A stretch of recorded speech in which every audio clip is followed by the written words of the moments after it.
Welcome to Positive Talk Radio. We're glad you're here. I'm Kevin McDonald, your host for this grand adventure, and I thank you for joining us. You see, our mission is to create a positive, personal connection to all things with courage and love. We invite terrific guests, interesting topics, and great conversation, all in a fun, entertaining way. And we always manage to learn something, too. So I hope you will stay right where you are for this episode of Positive Talk Radio.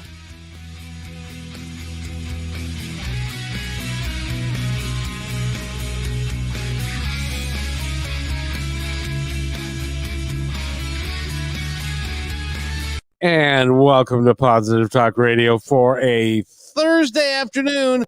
This is one of the last broadcasts of the 2021. And we'll be going into 2022. And I just signed a deal with this young man right here. He's going to appear on Positive Talk Radio on KKNW, 11:50 a.m. this coming Monday at 9 a.m. Pacific. And so if you would like to tune into that and catch the entire thing, you can do that as well. We're talking today with a gentleman by the name of James Rice, and he does not look anything like the pictures that you will see of him, because he's done something that is really extraordinary that a lot of us would like to do, but he actually went and did it. And that is, he lost over 100 pounds. He's written a book about it. And the name of the book is entitled The 100-Pound War, the battle from XXX large to large. And James Rice is our guest. James, how are you? Thank you, Kevin, for having me today. It's a great pleasure to be on the show with you. And I love your opening where you talk about courage and love. And those are the two ingredients for a successful diet. I can tell you that much for sure. Let's go back a couple of years. Sure. You were sitting somewhere in your house, and you had a self kind of coming to Jesus meeting. Yeah, my epiphany moment. Yeah. It was actually in Miami Beach. I was down in Miami. I wanted to buy one of those large, loud, touristy Hawaiian shirts. And I went in with my Oakley sunglasses and my Boston Red Sox baseball cap. And I was going to be a tourist. And you know what? I couldn't find a shirt to fit me in the store. I was very distraught. I left the store without my sunglasses, without my Red Sox hat. And I went home. I went back to the hotel and I said, I've got to change. If I can't find one of those big touristy shirts on Miami Beach Strip, something's wrong. I got to change. I got to fix. So that was it was pure vanity. I wish it was more, deeper than that. But I remember it because I lost my Oakleys and I lost my Red Sox cap, and well, I got to make a change. I always say when somebody says, "Hey, you want to go to the beach?" I said, "No, I got to be protected by Greenpeace." Yeah, someone's going to harpoon me. I was a beached whale, right? Exactly. I get rolled into the ocean. So many jokes that way. So yeah, I mean, prior to that, I knew I was struggling with weight gain, and I knew I needed help. I was taking 6 arthritic painkillers a day because of the knee pains and my shoulder pain. I was high blood pressure, pre-diabetic. I couldn't get my jacket on without my wife's help. And she asked me one day to change a light bulb. I couldn't change the light bulb. I couldn't get up on the ladder. So, I knew something had to change, but that vanity moment where I couldn't buy a Hawaiian shirt, that was the thing that did it for me. We all get to a certain way that we are. Mine happened to be because of surgeries and stuff like that. But what was your story when you were growing up? Were you always heavy, or were you an athlete when you were a kid, or how did that go for you? So I was fairly athletic. I mean, I wasn't an athlete, but I was sports oriented. But the thing that hurt me growing up was sugar. My family loved to bake. My mother was a great baker of sweet foods. So I ate a lot of sugar. Sugar was my addiction. I am addicted to sugar. I say that out loud now in the same way an alcoholic would say it or a drug addict would say it, to admit to themselves that I am addicted to sugar. It has a very negative effect on me. I can feel it now when it's going through me, just as if it were a drug going through me. And when I was at my peak, I was eating. I believe the number was 384 grams of sugar a day. And I didn't know I was eating that much sugar. I was eating yogurt. I didn't know yogurt had so much sugar in it. I was eating a granola bar, protein bars, protein shakes, all with sugar, all packed full of sugar. That was just feeding my habit, feeding my habit. And I had no way to stop it, really, until I had to, go, basically cold turkey. And I had all of those drug related reactions that you would have when you're coming out of something, giving up cigarettes or giving up alcohol. I had the shakes, I had the sweats. I was in bed, just drenched with sweat coming out of my sugar withdrawal. So it's a powerful drug that we need to be aware of. It's really interesting that you say that, because sugar is one of those things that nobody thinks about. But if you look at the labeling of just about everything you eat, if it's a processed food, it's got an abundance of sugar in it, and if you're not careful, it can really, and it can really be devastating, because getting rid of sugar, you're right, your body is used to that, and it changes. It makes it very difficult, doesn't it? Yeah, it uses it for fuel. So the challenge that they gave me was, can you get as low? Well, how much sugar do you need, Kevin? How much sugar do you need a day? What do you think? What's that number? I mean, I was eating 384 grams. That's too much. How much? I would think certainly less than 100 grams. I would think 60, maybe 50. I don't know. You need 0 grams. Your body doesn't need sugar. It gets enough sugar from your natural food sources, your bananas, your oranges, your raspberries, your all of those. The WHO recommends. Don't quote me on this. I just don't have the numbers right in front of me. But I think it's about 20 grams, 24 grams for men of sugar. So that's less than a can of Coke that you need to fuel your body. That's all you need. And when you are large, you don't really need any sugar because there's enough fuel in there to keep your body going. So the challenge was, how low could you go, James, to get to zero? How close could you get without, causing you too much stress? So I was able to get down from 384 grams of sugar down to between 8 and 14 grams. And the difference was, if I had a half a grapefruit in the morning, that would add a 6 grams of sugar. So I was eating 14 grams of sugar while I was going through the process. And so I'm not advocating any diet, because actually many diets are very similar. There's low carbs and no sugar. I mean, and exercise.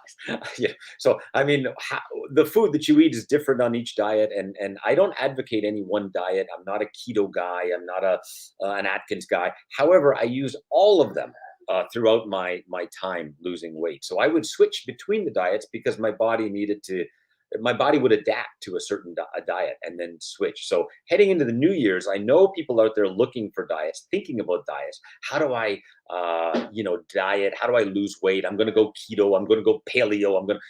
I say to you, go with what's comfortable, do what you like to do, but be ready to change and shift when you stop kind of losing weight, or you lose interest in that type of food. I tried intermittent fasting. I did it for a couple of months. It helped, no doubt about it, but it's not something for me. I can't do it. I know a guy at a gym, he does 36-hour fasts. He loves it. I cannot do a 36-hour fast. I eat 3 meals a day, breakfast, lunch, dinner, and I feel good about that, and I'm still losing weight. So it just depends on you and your body and what you can handle and what you can take. So I don't advocate any one diet, but I do advocate watching what your sugar intake and watching your carbs, because I was eating over 550 grams of carbs along with my 384 grams of sugar every Was day. it breads? Breads, pastas, rice. Those were the big carbs. I love granola bars, and I love all those little snacking bars that I would have around my desk while I was at work. And I'd reach for a bag of chips and a Coke in the afternoon, and some of those things. But I've also learned about my body as well, and I think that's really, really important as somebody's looking for forward to doing a diet in the new year is you can't think about in 30 days I'm going to lose 15 pounds, or in 2 months I want to lose, before the summer I want to lose 50 pounds. You have to think about it as an investment, and you're going to, it's like Warren Buffett, you know, you invest a little each every day. Some days you're going to win, some days you're going to lose, but each day you just do a little bit of an investment, try to lose a little bit of weight, and understand your body as if you're understanding the stock market or the real estate market or some other market that you're trying to do. Just understand what your body does and what it can do and what it can't do. And that's what a lot of the book is about. Is it's about all these different battles that I went through, and understanding and asking questions. And so those are the answers to my questions. But I hope if anybody purchased the book, that they would get, you know, a personal trainer or a dietitian or whomever is it they need to support them, and they would ask those questions to them about their body and how these things would affect their body. So all of that, I hope, will fuel some of that discussion, so we understand our body. Because I'm 51 years old and I didn't understand my body at all. Right. I'm still learning now. Well, you know, the marketing and the ad campaigns that are put out there are designed to not get you to know what your body is, And they're because unrealistic. You know, it's yes, a before and after. You know, a magical before and after. There is no magical before and after. That you will gain that weight back quickly if you try to do something as fast as what people are suggesting with these before and after photos. That does not work. If you want true transformation, I've been now 3 years clean eating. You know, it's a long process, and that's why it's called a war, Kevin. That's why it's called a 100-pound war. It's not a journey. It's not a trek. This was not a fun experience. Okay, I'm telling everybody, if you're going to go on a diet, it took me 9 months, 26 days to lose 100 pounds, and I did not enjoy it. I did not have fun until maybe about month 5, month 6. I really started to feel a change, but prior to that, it was hell. I mean, that's why it was a war. yeah. Now, are you still with your lovely wife?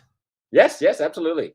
Oh, but she must be ecstatic because she's got a whole brand new guy. Yeah, exactly. Exactly. Well, she's been amazing through the whole process, and she's been very, very supportive. Absolutely. And, Well, and you need that support. absolutely. I couldn't have done it without her, because she would throw the food out. You know, when I was I would keep little chocolate pudding snacks. And I would say, you know, to myself, well, I need that as like motivation not to eat it. But every time I opened the fridge, I was like, I really want to eat that chocolate pudding. And so one day she just threw it out. She just threw everything out. So that's the support I need. She doesn't let me keep any of those snacks around, those sugary treats. Well, you know, our loved ones love us, and they don't want to see us keel over one day of a heart attack, because we weigh 300 pounds. Yeah. And you know, it's hard, especially in your case, doing it every day, and with the sugar, getting it down to the sugar, and then you going through the withdrawals and stuff. Yeah. And I know in the book you talk about the walls that you hit, because there are bunches of walls that you hit, and you feel like giving it up and chucking it, and what helped you to get past these walls and to keep going? A couple of things. First, you can't do it alone. You really need somebody to support you and to be there with you. I have a personal trainer who worked with me every single day and held me accountable when I hit those walls. And sometimes the wall, I remember in month 2, it was a Wendy's hamburger. I mean, my God, I wanted a Wendy's hamburger. I just wanted a Wendy's hamburger. And I was ready to give up my whole diet. You know, that's it. I'm going to give up, because I can't overcome the Wendy's hamburger. And my trainer said, just go have the Wendy's hamburger. Go eat it. Go satisfy your mind. And if that's what it takes, that's what it takes. I ate that Wendy's hamburger. I've never had a craving for Wendy's hamburger again. It's gone. So I just needed that support to say it's okay. It's okay to step back and have that craving. Just get back on the horse and go forward. So I've never had that craving again. But it was so strong. I just wanted to leave the diet and just walk away from it. So that was one really good support mechanism. So you really can't do this alone. I can't stress to people enough. If you're trying to go out there and do it alone, 95% of people fail their diets, okay, in the first year. 95%. I mean, that's a staggering number of people because they look at it like a diet. This is not a diet. It's a transformation. It's a body transformation. And you know what, Kevin? I didn't know this, but there's actually a competition out there for body transformation as part of part of bodybuilding. Oh, Okay. wow. So, you know, those bodybuilders, those guys up there with all their Oh, yeah. and everything like that. But there's a division for body transformation, and I am entering in May the national competition here in Canada for body transformation. I had no idea that this existed, so it was another motivation, another goal for me to move forward. So this is what they support. Is transformation, not weight loss, but transformation, learning about your body. And what excited me was learning. One of the other things that got me through this was that I learned it wasn't really my fault. Okay. Right. I think that a lot of people who are overweight think it's their fault. It's actually there's a hormone imbalance, there's stress issues going on. So you need to find the balance within your body, and you need to find what works for you. So for me, for example, I've started to take, and I still take, zinc supplements because when you have the large belly, that's one of the things that is thrown off. Your metabolism is thrown off, but your hormone is imbalanced, and my zinc was all imbalanced. So the zinc has been tremendous for my energy, as well as magnesium to help me sleep and relieve the stress because I am a kind of a stress eater as well. I've learned that. So some of those things, it's just your body, and you learn about your body, and you learn what your body needs to move forward and stay at that and maintain at that level. Now, did you also go into the mental aspect of it? You had to have, because everything that starts with our mind. We can't do this. We can't do that. I got to have this, and that kind of thing. So, what did you do to prepare yourself mentally? So what I did was I call it in the book, I call it a lifestyle vacation. It's kind of like preparation for war. Okay. This is a 100-pound war. You need to prepare yourself. So I started first really gung ho. And then I pulled back and said, wait a minute, this is way too much I've got to do. I need to understand what food I want to eat and what food I can eat and what food I like, what food I don't like. I need to shop around. I need to find food because I'm not eating sardines. I'm not eating kale. Okay. I'm not eating this stuff. I'm sorry. I don't like fish. I'm not a fish eater. I hate fish. You know, I got to find food that I can eat. So literally, I spent an entire week going from store to store looking for food that and trying it and tasting it, like keto bread. It was terrible, Kevin. It was awful. So I had to find the food. So I found food. One of the foods, for example, was sugar-free Jello. Sugar-free Ooh, Jello. I would buy that sugar-free Jello, mix it up, and I put it in little containers. So instead of having my chocolate pudding, I would reach for that, and that would satisfy. It would be a small little amount, just like 3 spoonfuls, and that would satisfy my sugar desire. So little things like that, little tips like that to help you get over that mental battle that you have. The other thing was cheat day. Everybody asked me, well, do you have a cheat day? So I'm a sugar addict. I'm a carb addict. I love those cheat days. And so my trainer said it was month 9 or month 8 rather. He said, go have a cheat day. It was Labor Day weekend. Go enjoy yourself this weekend. You've lost like 80, 90 pounds. Go enjoy. So I thought, yeah, I deserve it. I went. That month, I only lost 2 pounds that whole month. I was thrown way off. One cheat day messed me up. So what I've learned, the battle that I've learned is let's do a cheat snack or a cheat meal, just one meal, not a whole day. But if I have a craving, I'll just have that one. But that's understanding what your body can take. Other people can take a cheat day and have a whole day eating lots of stuff, like, and enjoy it, but not me. If I have a cheat day, I'm in big trouble. So I have a couple of cheat meals, a couple of foods that I really want to eat that help me get through the week. now does it help people? Because when you say cheat day, that denotes that the rest of the time that you're doing something that you don't want. Right. Yeah. And so you're cheating and to do something that you do want. So if we change that paradigm from a cheat day to this is my lifestyle now, Correct. and when I like what I'm doing with my lifestyle, then you don't need a cheat day. Absolutely. And that was one of the battles that I fought, was saying I'm not a guy that wants a cheat day. I just have a craving every now and then. And the craving could be a hamburger, or it could be an ice cream cone. It's a sunny day. I want to go have an ice cream cone. I don't feel guilty about doing that now. I'm going to do that if I'm out with my family and I want to have an ice cream cone. So absolutely. And so I don't like the term cheat day, and so I just avoid it altogether in my own personal lifestyle. Now, question for you. From what I understand, correct me if I'm wrong, but the average adult male needs between 2,000 uses between 2,000 and 2,500 calories a day. When to lose 100 pounds in a year, what calorie count were you on, or were you on a calorie count? Yeah, it's a great question. I was not on a calorie count. Absolutely not. I just do not recommend it. When you're at my size, 100 pounds that you're trying to lose, I do zero calorie count. I never counted a calorie. Good for you. Now I am training for the competition in May. I'm down to 171, 172 pounds. I need to lose 15 pounds. It's really hard.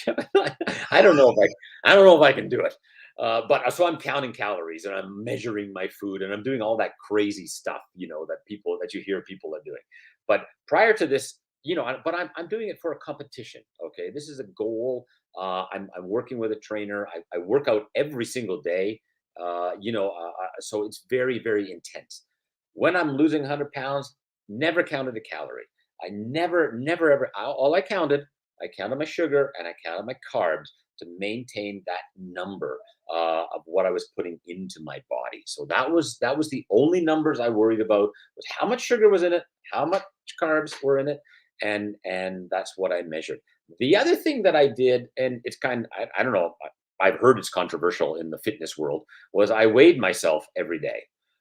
Some people say don't do that, weigh yourself every week, it's too much stress. But when you're as large as I was, I didn't know what foods were making me gain weight, or I didn't understand about water weight, and I didn't understand what was going on within my body as it was changing. So it gave me a little bit of a guide of as I was going down, and then suddenly I pop up. Why did I gain? Why did I gain yesterday? What did I do yesterday that I didn't do today? I mean, what's going on? And things like pooping is very important. I didn't know that. There's like 7 different types of poop. What kind of poop? They're always asking about my poop, and no idea.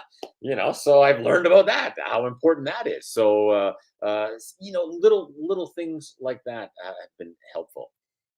And I would suggest to people that switching from Coke to Diet Coke does not get the job done.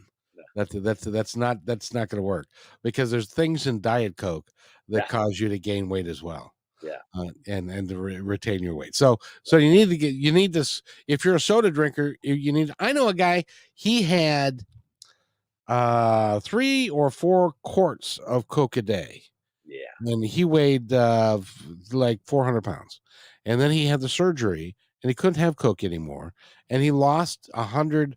He lost like almost 200 pounds. But his wife, and I wanted to ask you about this, because the thing about losing weight like you have, that much of a weight, there's a mental component to it as well, that caused you to be heavy in the first place, and then you lose all the weight, and then you still feel like you're fat. Yes. Yeah, 100%. I can tell you, when I was weighing in at 192, around 190, I guess. I said to my trainer, I said, "You know what? I feel fatter now than I did at 292. Why?" And he said, "This is body transformation. This is where you've understood your body, and now you see the fat. Before you didn't see it.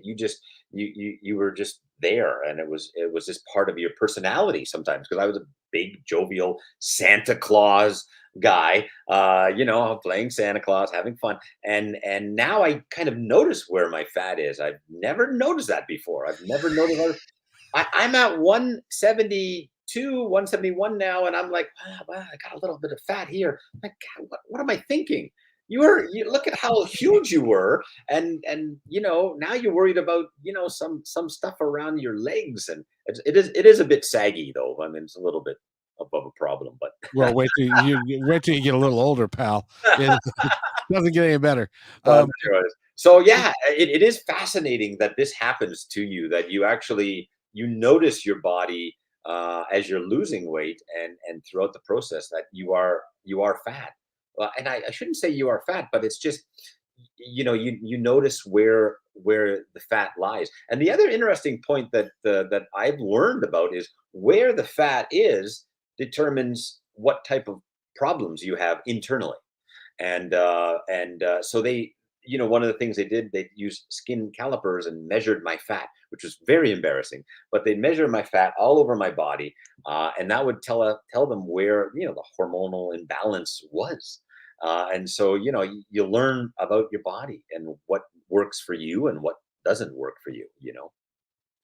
In the course of this, and I know that you had challenges and stuff, but was it really exciting that you were losing all this weight, or was it that you were I don't know, what was your excitement level? It was a war. It was hell, Kevin. I can't tell people enough. Okay. I wish I could be so motivating. And I know the commercials out there and everybody, you're going to feel great. You're going to be, it is, I feel great now after 3 years. I feel great. I feel so energetic. I'm up at 6. I'm 12, 14, 16 hours a day. I work out. I have no problems working out twice a day if I need to. But for the first 9 months and 26 days, while I'm losing 100 pounds, it was hell. It was tough. It was so mentally exhausting and struggle. It was a struggle each and every day. So that's why it's called a war. And I just want to be honest with people. Like, you need to prepare yourself. It's December 30th. You're heading into a new year, 2022. You need to be ready. You need to prepare yourself if you're going on a diet. If you're just going to go on a diet and say, I'm going to lose a few pounds, that's different. But if you really are serious, it's a full year. It's going to take you at least a year. I mean, 9 months, 10 months, whatever, however long it takes. And it's going to take total commitment from you and your family. They need to support you. They can't be joking around with you, bringing you donuts and cookies. They need to support you through this process. And I was very lucky to have the family that supported me.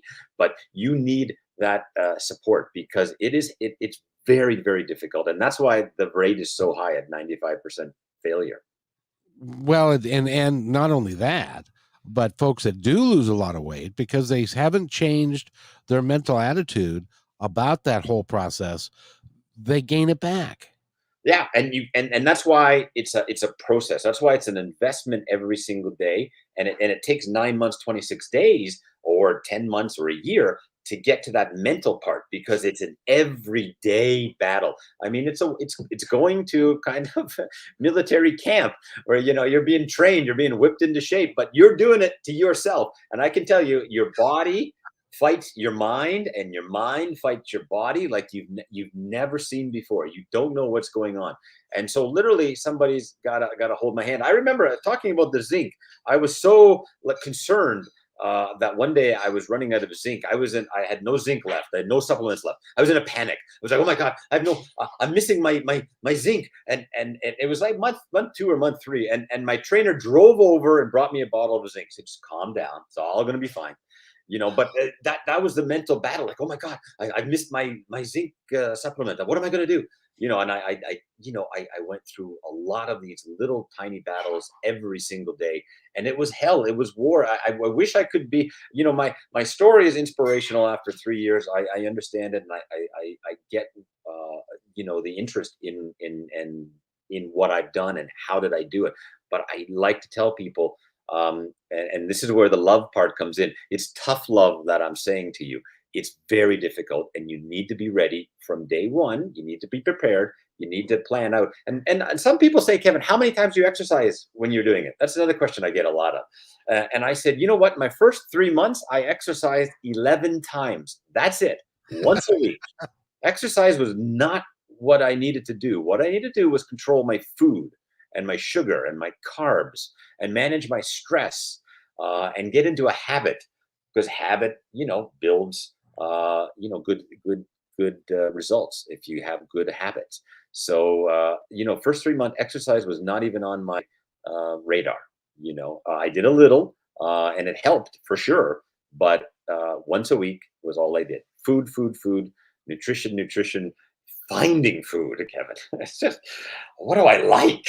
I have a hot dog and a beer. I mean, that's what I ate. I went to the ballpark. I can't eat that. What am I going to eat? I have cereal in the morning. I can't eat cereal. What am I going to eat?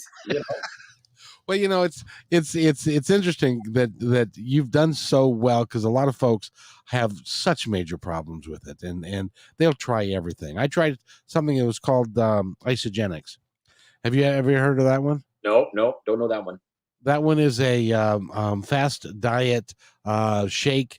You have shake days where you have shakes, and then 2 days where you do a fast, which they have a cleansing fast, which actually I advocate that, because to do a fast every now and then, maybe a day, and just drink water or something along those lines, just to give your body a bit of a rest. Did you do that, or was that not possible? Yeah, I did that a little bit at the beginning of the intermittent fasting. So I did that for, I could do about 15 to 16 hours of fasting. That's about my max. And then I became hangry, and you didn't want to be around me. Sometimes they come into my office and I'm still fasting. I haven't eaten yet. Go away, leave me alone. And they got to know that routine. But yeah, I didn't enjoy fasting. I do agree. I think it helps. And I do agree some people are better at it than other people. But not for me. No, fasting wasn't a big thing for me. 3 meals a day, with exercise and monitoring myself was the best strategy. See, now I've got my issues are, and if I can share with you just Sure. briefly, my issues are, I was in high school. I was an athlete. I was on all-star teams and all that kind of stuff for baseball, football, and I beat the state champion in wrestling and that kind of thing. And but then when I was in my early 30s, I hurt my back, and I was playing basketball, and I hurt my back enough that I had to have surgery on it. And then I recovered from the surgery, was trying to get back into shape, and then my hip went out, and I had to have my hip replaced. And then at that point, it became more of a sedentary thing, and now it's to the point I can walk, but at the same time, I've got a 20-year-old hip Yeah. and a 10-year-old hip. So I Right. had both of my hips replaced, and so I don't want to hasten the process to have another hip replacement. Right. So I'm kind of like stuck. So for me, it's stretching and that kind of thing. But it's hard to get yourself motivated to do stuff, But And yeah, so my advice, I'm listening to you talk about exercise, exercise, exercise. And that's where I say to you, Kevin, stop talking about exercise. It's not about exercise for you. You're going to have to walk. Okay. But you're going to have to stop. You have to change the diet. It's all about diet. That's why I said the first 3 months, I did 11 hours of exercise, 1 hour a week of basic. And the exercise for me was sitting down in a chair and getting up, sitting down in a chair, getting up 30 times. And it just exhausted me, it wore me right out. That's the only exercise I did in very, very basic levels, and some basic strength training, maybe some dumbbell chest press, things like that. Nothing too heavy duty, but it was all about diet and trying to find out what are those triggers in your life that are making you gain weight. And so for me, like yogurt in the morning, I had no idea there was so much sugar in yogurt. I mean, what are the foods that you are eating that's restricting you and causing it's probably causing you inflammation throughout your body as that's well. also, yes, Yeah. very, very much so. Inflammation is a big problem. Yeah. So it's probably sugar, it's probably carbs somewhere in there in terms of your diet that you're eating, that you've got to, you know, black coffee. Not a fan. I just not a fan of black. I want cream and sugar in my coffee, but I have learned that the cream and sugar is inflammatory. I got to get that out of my system, and I've gone to black coffee now, and I have black coffee. I've learned to have my black coffee in the morning. So taking out some of those inflammatory triggers. But sugar is the biggest one, as well as the carbs, the processed carbs, not the starchy carbs, but the processed food. Just shop from the outside of the supermarket. Don't buy any boxes, no processed food. So that's why I say first 3 months, all about food. What can I eat? What food can I eat? What do I like? And you try kind of everything and see what you like. So now you were able to do that without counting calories. So did I you did it watch without your counting calories. portions? I did it without counting calories. I counted the carbs and the sugar number that I was eating each day. So I Gotcha. didn't count calories.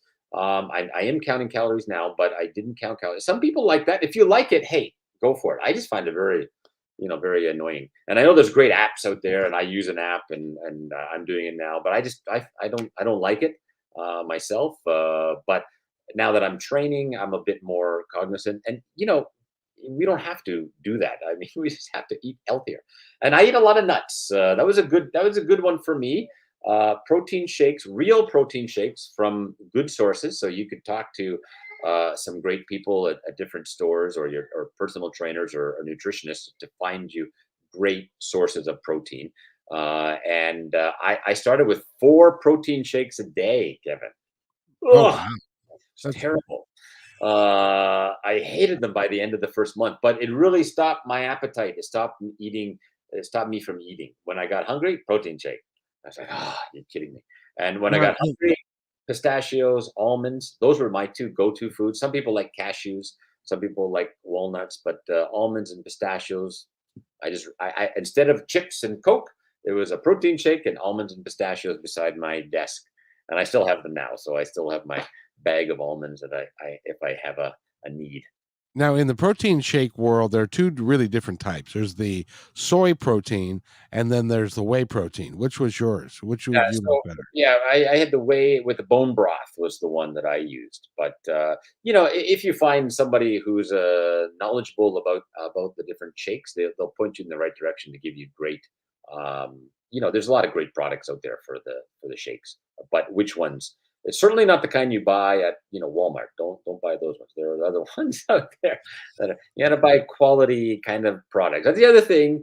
It is expensive. I don't want to say you're going to break the bank, but buying the good quality foods is also important. Getting rid of a lot of the oils and the toxins. I use avocado oil, and I use grass-fed butter now instead of some of those other toxic forms that are out there. So, you know, you've got to make some of those change. Himalayan pink salt, for example, instead of regular table salt.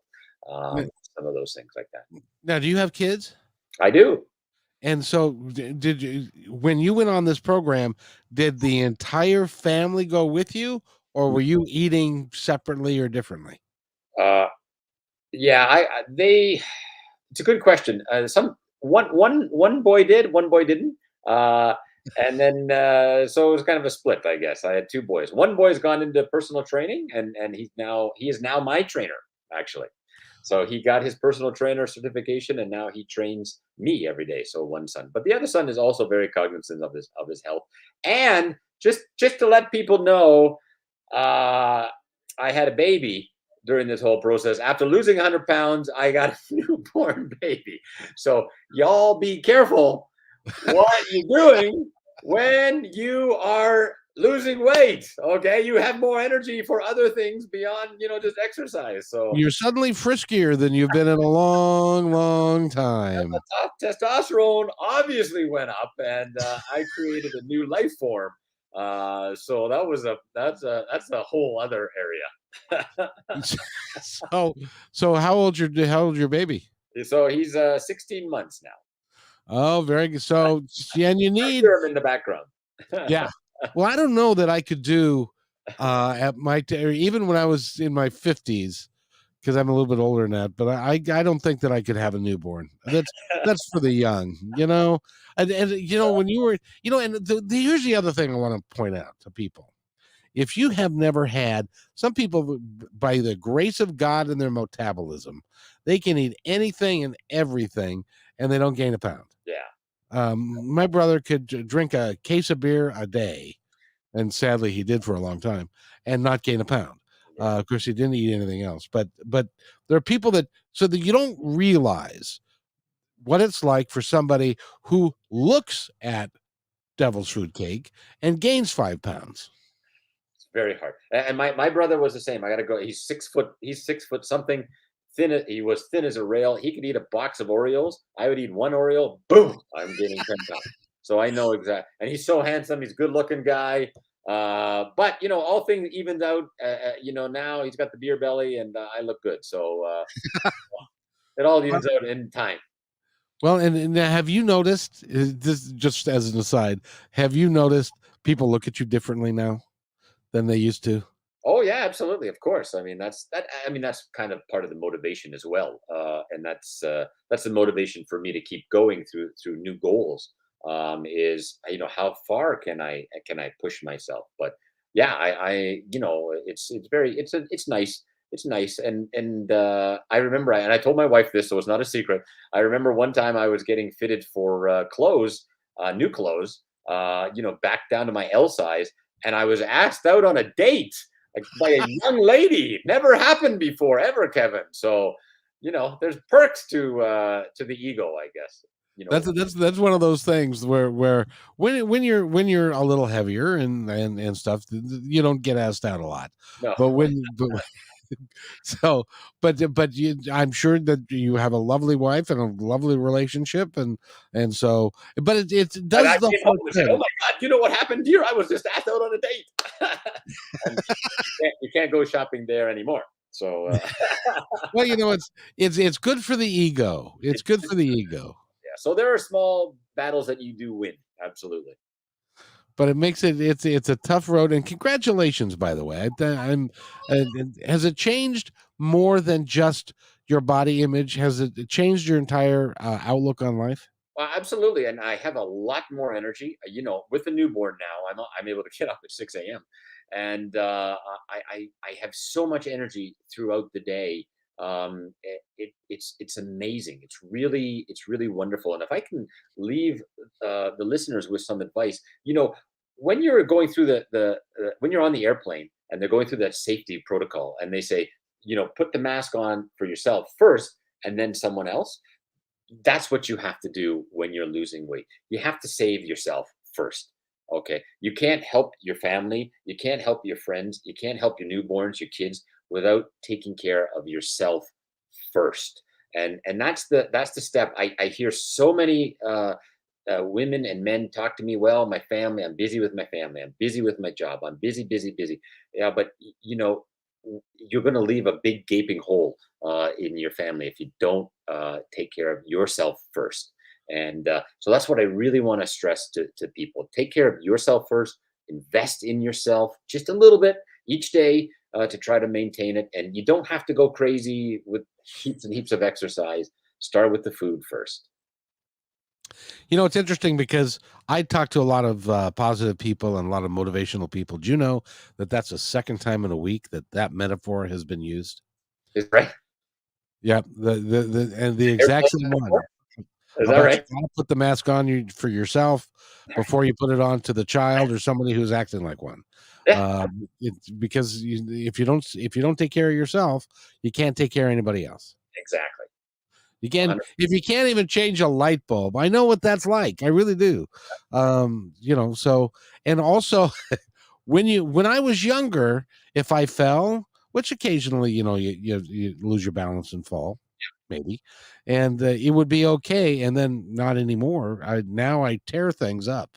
Yeah, it's If I fall.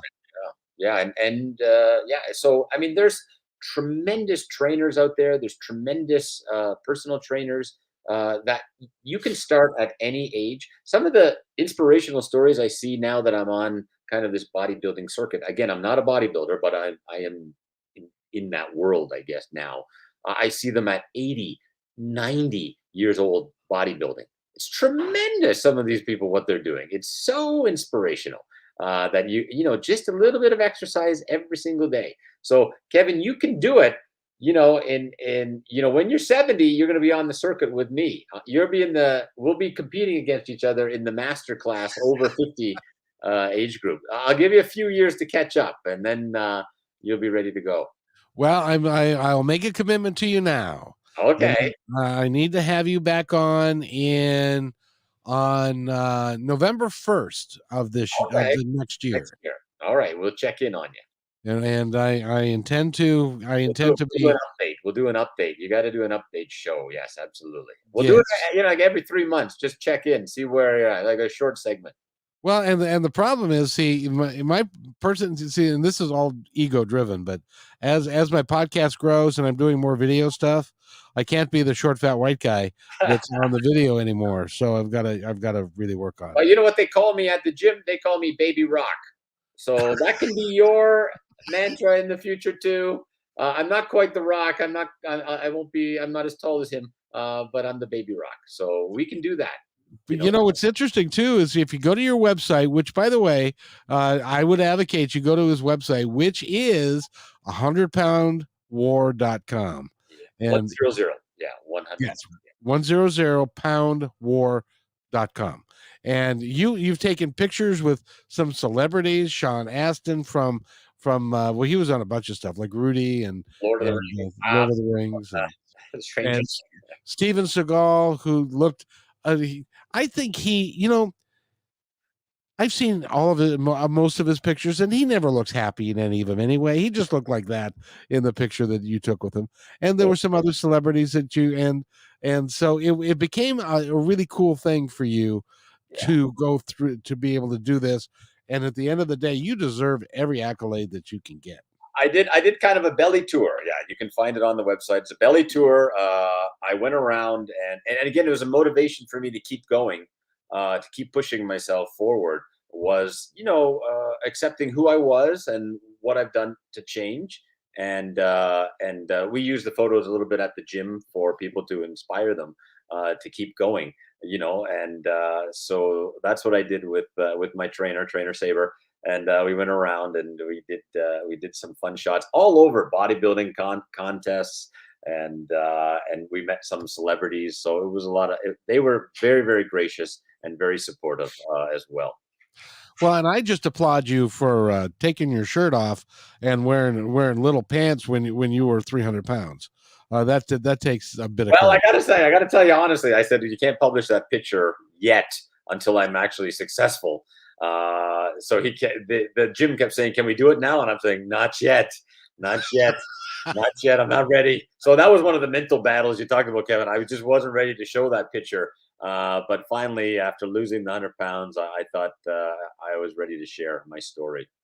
Well, and your story can benefit other people. What I really like about what you're doing is people are going to pick up your book and they're going to read it, and you can inspire somebody to lose 100 pounds, and that might very well save their lives. I hope so. And I can't stress enough that it's not a diet book. It's not an exercise book. It's just, there's the paperback version, which is on Amazon, but if you go to the Apple bookstore, the Apple books, you can download that version. There's videos in there, and there's a whole library of a day by day charts of the weight loss that I went through.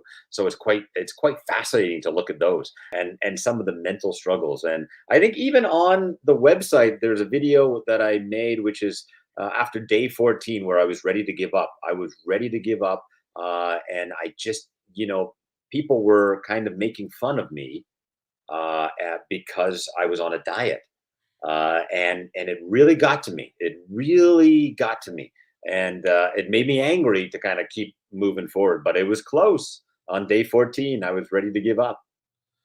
And what got you over the hump? That anger got me over that hump. I made the video on day 14, and you can see it on the website, where I said, I don't want people to say those things to other people who are on a diet. Like, why are you eating carrot sticks? Why are you eating celery? Ha ha ha! Oh, Santa! Blah blah blah blah blah. Have a donut. They'd come into my office. Have a donut. It really got to me, And on day 14, I made that video, and I wasn't sure I would, make it at that point. But I made that video to show my feelings and my emotion that I was going through, to let people know I got over it. And anger got me through it, because I was really mad at everybody for, here I am trying to Well, change.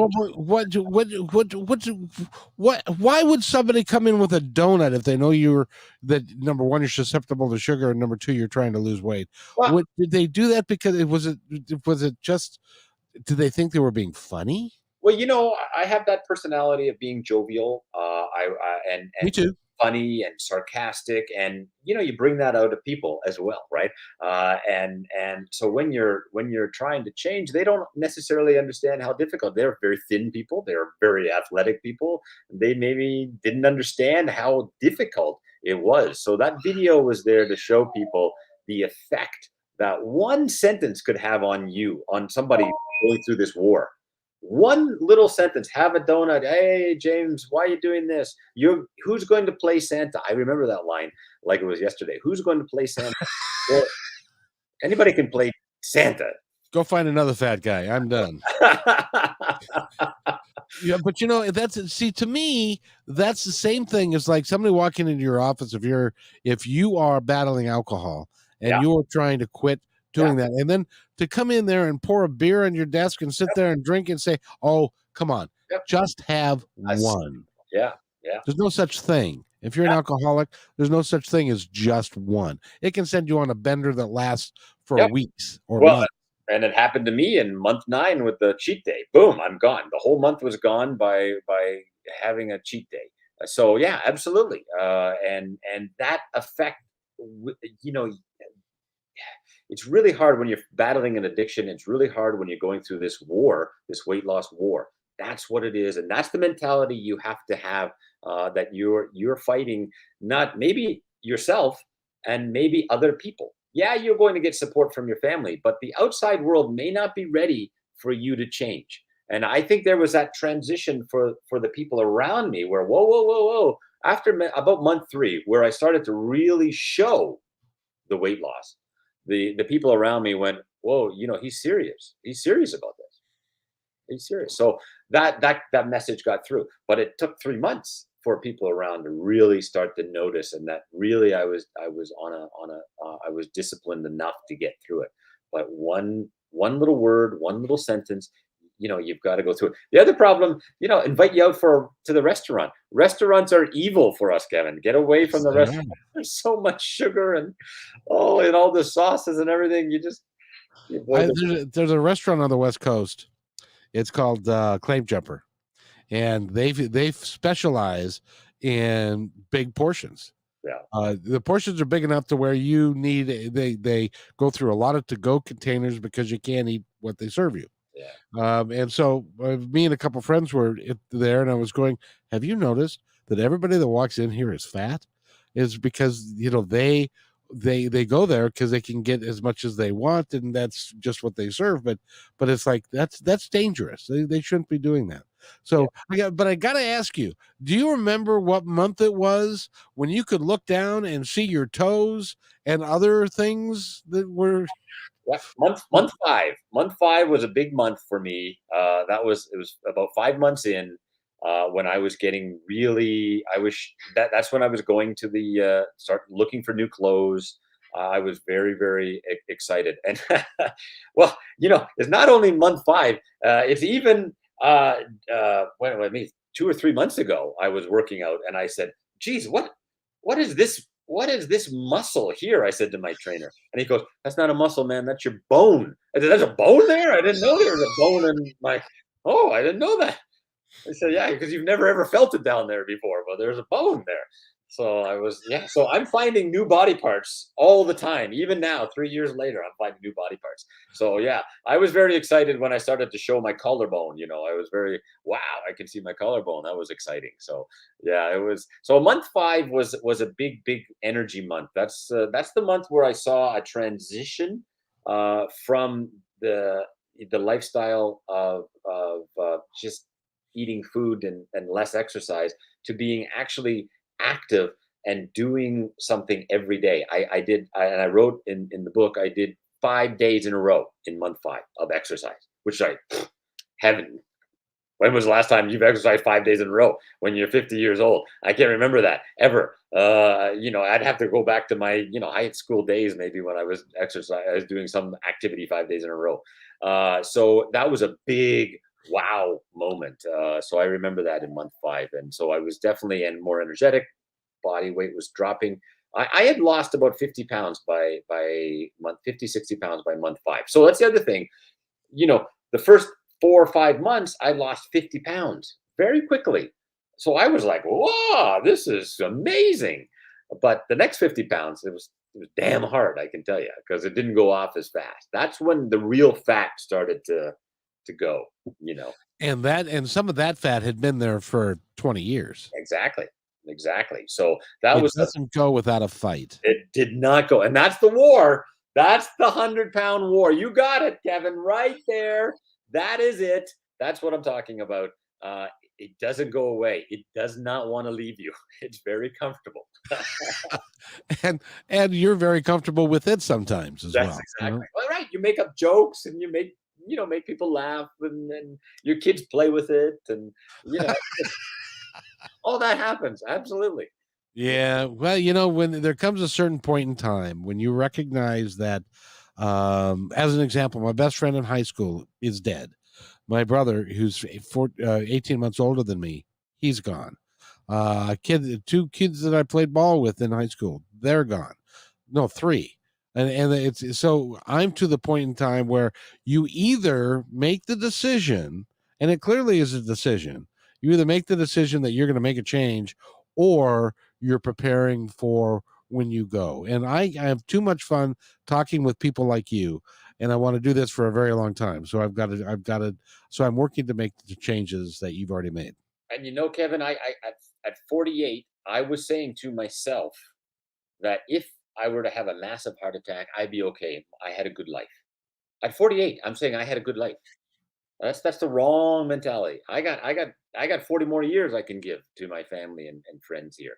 I just need to change my habits and understand my body. It's not so easy to just say flippantly, make a change. You need to understand your body and what makes your body unique and different from every other body. And there are some universal truths, but there are some things, like I said, 3 meals a day I need.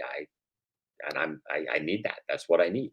I'm not a faster, but other people can. So your body has certain needs, and you need to give the body what it needs. So yeah, it is a choice that you can do battle with your body, but you do need help. You do need support, and you do need maybe to find a professional that can guide you through it as well.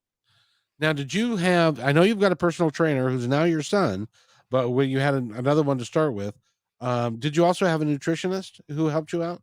So he was also a nutritionist. He had done Oh, okay. that as well. So he's kind of done it all. So it's an interesting story. Trainer Saber, when he came to North America, he couldn't speak English. I was his English teacher, and his dream was to open a gym. 10 years later, he'd learned English and he'd opened a gym, and I had gained. I was almost 300 pounds, and I said to him, "I need your help." And that's when that's that relationship of trust that we had, that he wanted to do this for me and gave that extra motivation to me and kept me online and kept me going. So it's a really it was a good story as well. I highly advocate that if you are seriously, and I mean seriously, interested in losing weight and taking control of your life, because a lot of it, when you're heavy, you're a bit out of control, to get a personal trainer, but also address the mental side there, and get a therapist. Talk to a therapist about what you're trying to do, or a trusted friend Yeah. that you really there are very few people in this world. I don't know about your world, but in my world, there are very few people where you can say anything to and they don't care. They'll love you regardless. Yeah, I called him my second wife. I did call him my second wife because he knew everything about me. He knew what I was eating, what I was drinking, and how many times I was pooping every day. It was a question we had. I can't stress how often they asked me this question. Why is this being asked?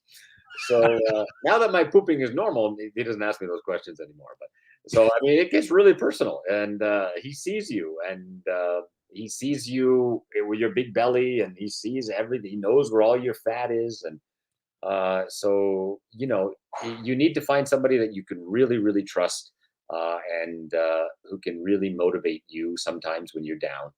And he often said, I was a motivation for him too, to keep going, and keep pushing, because of my work ethic. So, it's a symbiotic relationship there that can really work if you find the right person. And I know people are out there sometimes with personal trainers at different gyms, and maybe not getting the results. Find another trainer. Look for somebody that you can really, really trust. And somebody who understands your body and the differences between men and women, and all of that, because there are lots of that going on too. So yeah, and there's nothing wrong with looking for other trainers as well, because I see different trainers at the gym that I go to, and I would never work with them. They're great trainers, but they're not for my body. They're not what I need. see, There's a yep. different style that I wouldn't like to do. Some of them have people doing jumping jacks and exercises. I would never do that at 300 pounds. Are you kidding me? I'd be so embarrassed to do a jumping jack or something like that. Forget it. No way. I'm not doing it. Well, I know the feeling, because sometimes when you get that much weight going one way, it doesn't come back very fast. We go the other way. James, I appreciate you. You're going to be on Positive Talk Radio on KKNW on Sunday morning at 9 a.m. Or Monday morning at 9 a.m. And we're going to talk more then. I could talk to you for hours, but as what I like to do at the end of the show, is there anything that you would like to tell our audience, anything at all, for them to digest now or in the future? Please just remember, this is a war. You need to take it seriously. If you are going to start losing weight, it's not fun. It's not a journey. It's not a trek.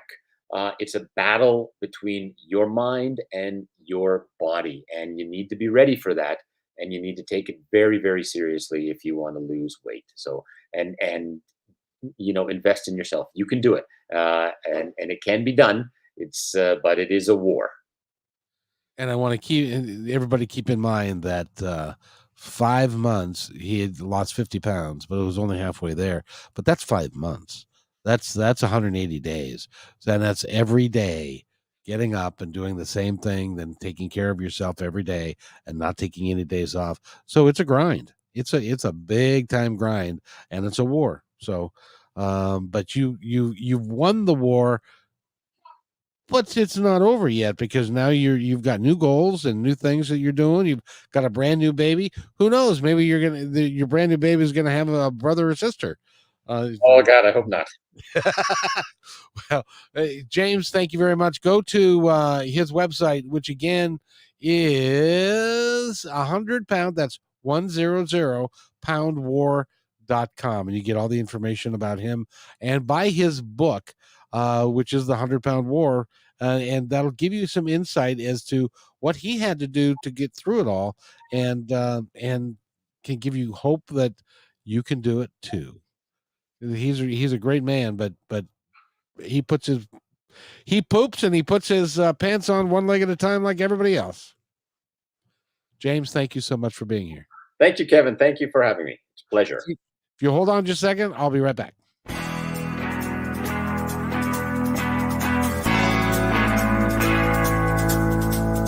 Hey, and thanks for listening to this episode all the way to the end. Hey, pretty cool. Hey, don't forget to follow us so you can receive regular updates and new posts. And remember, take care of each other, because each other's all we got. See you next time on My Independence Report.